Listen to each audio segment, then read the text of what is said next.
Happy Monday, everyone. It's November 26th, 2018. Have you started your holiday shopping yet? Can't believe we're less than a month away. It's me, John Lorden, here with another episode of Brain Scratch Case Cracked. Now, last week's episode, we went for a bit of a heartwarming story where a woman was found after 10 years of being missing by her family. This week, we're looking into a very different type of case for Case Cracked. Can you take an account of an alien abduction story and really crack that case, prove it or disprove it? I don't know, but we're going to try on today's case. This is the Allagash abduction. August 20th, 1976. Art students Charlie Foltz, Chuck Rack, and twins Jack and Jim Weiner met at the Massachusetts College of Art and wanted to take a vacation together before starting off on their careers. From Boston, they traveled to Allagash Waterway, a network of canals and lakes in the mountains of Maine.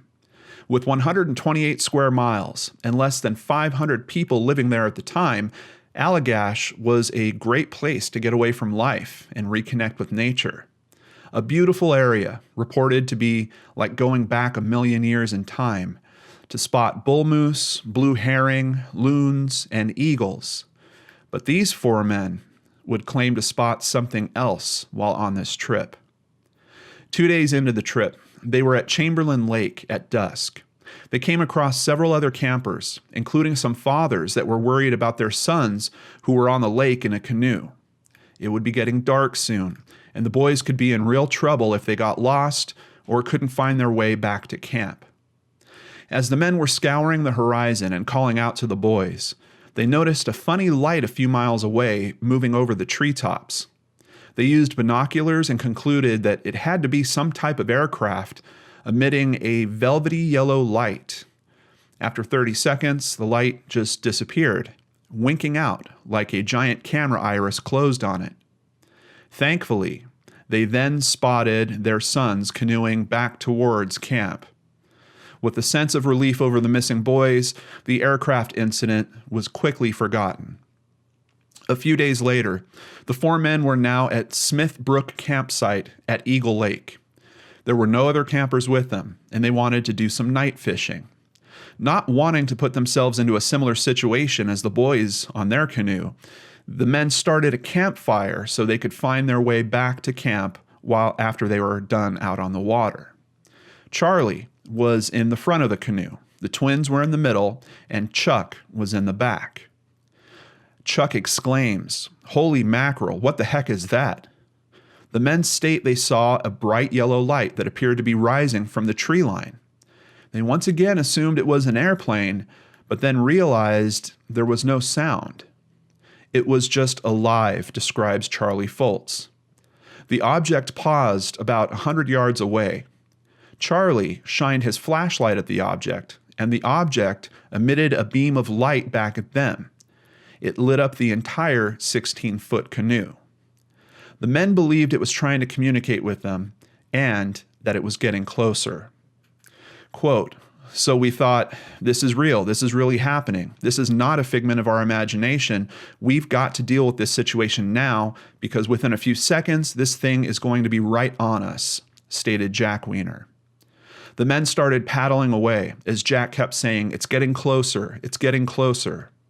Chuck saw the UFO change course, now flying away from them, and it eventually faded away into the night sky.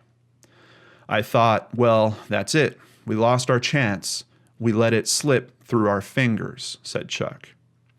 They made it back to camp, but the fire they built to be their beacon was now just a pile of embers. The men didn't discuss what happened that night and didn't talk about what happened to the fire. They just went to sleep. Even after the trip, they really didn't discuss it. One of them would comment, "It's almost like they were programmed to not talk about it." In 1978, Jim Weiner had an accident, taking a fall of 14 feet and breaking his back in several places. He was now dealing with temporal epilepsy, having seizures on occasion, as well as suffering from sleep deprivation. He found himself having nightmares. Nightmares about being experimented on by non-human figures. After dealing with this for a few years, he eventually confided in his brother Jack about the nightmares, not expecting to hear that Jack was seeing the same visions in his dreams.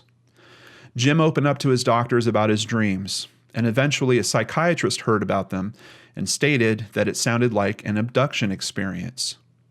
Jim met UFO researcher Ray Fowler at a UFO conference. Ray has had a prolific career in the UFO research field, writing several books, acting as director of scientific investigations for MUFON and chairman of NICAP. He also claims to be an abductee himself. He listened to Jim's story and believed he was recalling true events that had been repressed in his memory. Eventually, all four men would undergo regression hypnosis, and new details about what happened on the pond that night came out. The light approached them. They were paddling away, Jack yelling, "They're gaining on us." Jack then recalls seeing a tube of light and then looking to the back of the canoe and seeing that Chuck was gone. He scanned the water, wondering if Chuck fell off the canoe, but there was no sign of him. He looked back up at the UFO and describes an intense feeling like coming apart or something. That's the only way I can describe it. The next thing he recalls is lying on his back in a hazy environment, the same hazy environment he's been dreaming about for several years. Charlie has the same recollection, winding up on his back as well, but he remembers struggling to try to get up. He stops when a face appears looking straight down at him with giant, dark, almond-shaped eyes. The men describe their captors as looking like insects with eyes like an ant has and wearing spandex clothing. Jim also noticed their hands were much different than ours, with no single opposable thumb, but 4 opposable fingers. And according to pictures the art students drew, it was holding an object that made him more than nervous, a 14-inch wand. Quote, "I didn't like the looks of it. I remember thinking, oh boy, here we go, this is it. I've got 5 seconds to live. They're going to cut me open. They're going to dissect me. I just want to get out of here. Get me out of here." The men remember being experimented on, moved to another room, and then being placed back in the canoe. They state the aliens were literally standing in the canoe and water, trying to place the men in the same positions as when they were teleported up. Chuck recalls seeing them struggle with Jim, and after not being able to place him properly, the aliens beamed Jack and Charlie directly onto the land near their campsite. The men now realized why their campfire was out when they got back. They were missing 3 hours of time. It was stated in a television special called Abducted by UFOs that among UFO researchers, it is regarded as a reliable report with solid eyewitness testimony. A 2013 article published at the Portland Press Herald stated, "There is neither a fortune to be made nor fame to acquire." Charlie Foltz also once stated, "We have nothing to gain by this except public ridicule." However, with a quick look online, you can see that Jim and Charlie have done multiple conference appearances, appeared on The Joan Rivers Show, appeared in comic books, and have recently also done several online interviews, all while regularly promoting a book about the incident authored by Ray Fowler. Jack and Jim have a website called AllagashUFOTwins.com and sell artwork based on their story. It's reported that the proceeds go to help Jack fight multiple sclerosis.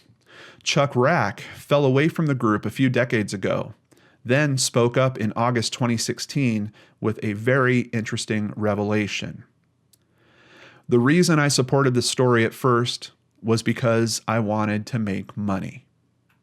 Though he discounts the abduction story, he doesn't claim that the initial sightings of a light in the sky didn't happen. "I had an uncomfortable feeling of being stared at. I turned around and saw this very, very bright globe of light in the sky, changing color from white to red to green in a liquid kind of melding motion." He says they even reported it to a ranger the following day, who dismissed it as lights coming from the grand opening of a hardware store. Quote, "He said what we saw was these guys operating a searchlight in the back of a pickup. There's no way this could have been any hardware store grand opening at 9 o'clock at night coming from 75 miles away." Chuck states that the hypnosis sessions he underwent didn't give him any of the memories that the others were claiming, even though he initially said they did. We were compelled to stay together, all speculating that this thing could go into the millions of dollars for each of us. We made very little. I don't call it a hoax, just brilliant storytelling. It's not the truth, but I have to admire the storytelling ability of these guys. He also discounts the mystery of the campfire, saying that the largest of the logs was only 3.5 inches in diameter and would have burned off quickly. Foltz contradicts that statement. Some of the wood we put in there was the diameter of my leg. I would say at least a good 10 inches in diameter easily. Chuck Rack also states that some recreational drugs were in use.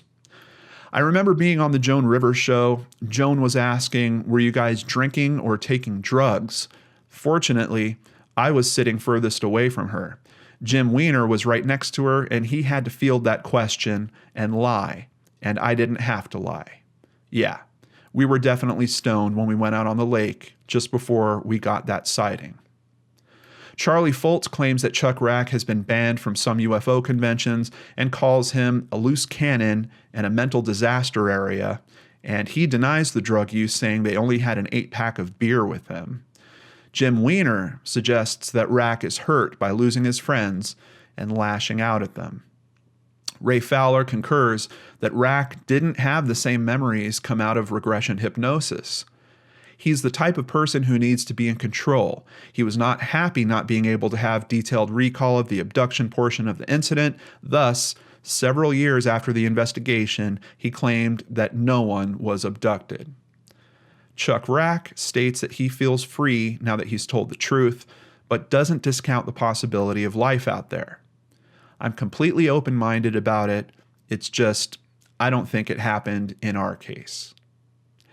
Case cracked?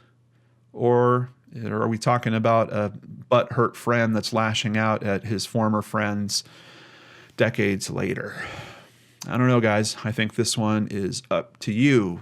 But I did want to share it with you because it's pretty rare that you find an episode of an alien abduction where someone comes out later and says that it never happened. As a matter of fact, I think this is the only one that I'm aware of where we have one of the abductees saying that it doesn't happen. Typically, the abductees stick to their story and write books, do appearances, and that just kind of continues. And we do have a few of the abductees doing that in this case. But Chuck, it's strange. I haven't found a whole lot of falling out information, whatever caused this rift in the group.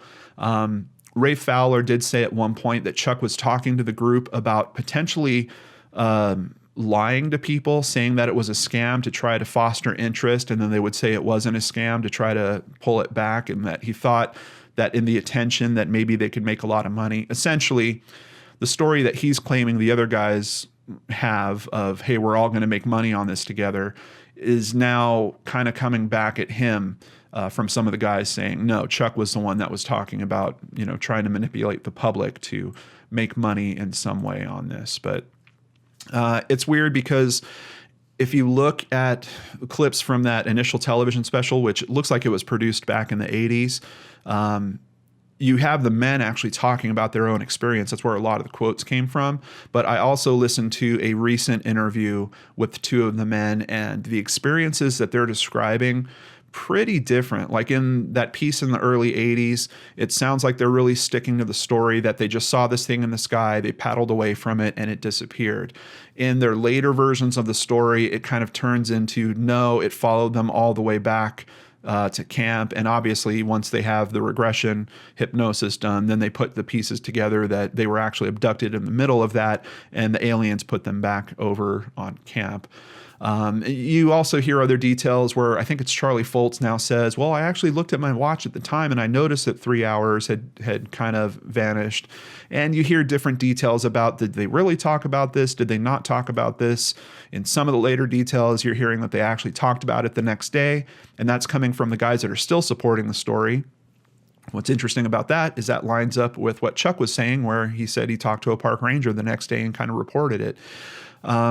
So this whole touch of They possibly could have been programmed to not talk about this for some reason. I don't know if I really put too much into that either. There's a lot going on in this story where if you look at the different versions that have been told over the years, they're not hard major contradictions, but the details are certainly changing quite a bit. In the earlier versions, the wand that I described is actually a needle, which kind of supports the statement that he's making about being worried about being cut open.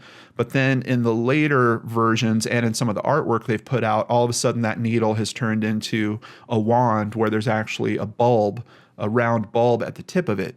So why would you have been scared of being cut open by that item previously if you saw it had a big round bulb at the tip? I don't know. I'm very skeptical of the story, but it's interesting to hear that we have one of the men that's saying, no, all that was completely made up. We did see something weird in the sky, but all the abduction stuff, who knows? And from what I've looked into before, the whole regression hypnosis thing is not it's not a science that can really be leaned on very strongly. I think it's used in kind of psychology or psychiatry, one of those fields, a little bit in terms of helping treat people. But in terms of it actually being a recall device for trying to get to memories and stuff like that, I think if you look into it a bit more, you might find that there's information that kind of refutes it. There's other information that supports it a little bit, but I haven't been able to find a very strong conclusion of, is that actually a good device for recall, or can you suggest things to people? Are people suggestible in that state? Which, based off typical conventions of hypnosis, you would think, yeah, people are probably somewhat suggestible in that state.